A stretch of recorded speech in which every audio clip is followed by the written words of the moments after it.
how is Harambee contributions relevant to this medium debt strategy? That is the issue. Yeah, that is why I'm trying to explain to him, because when you see the end of, say, contributing, we are trying to see or to explain, could this money be coming from the public debt? Remember, we borrow money. No, wait a minute. You are out of order.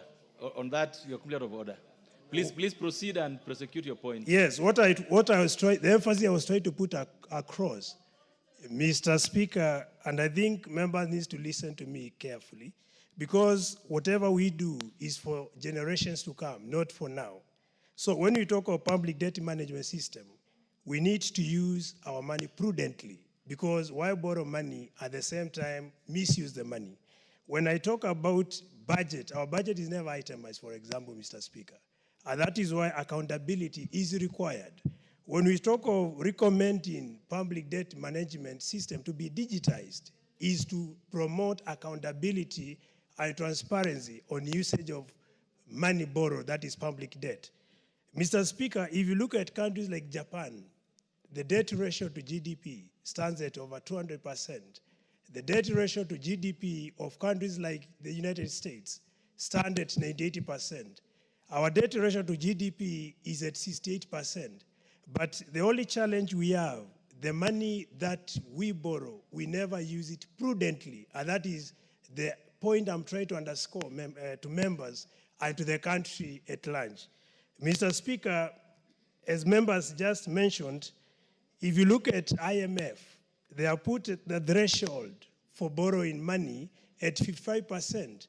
That is a public debt for development or for developing countries at 50%.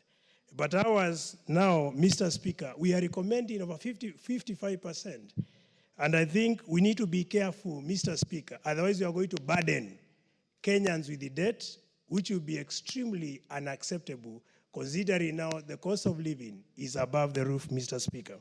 So in a nutshell, what I would recommend going forward, and as a way of prudent use of our resources or public management, we need to invest in production, Mr. Speaker, so that we can generate raw materials and also finished products to mitigate importation and to be able to reverse the balance of trade, which is currently negative, Mr. Speaker.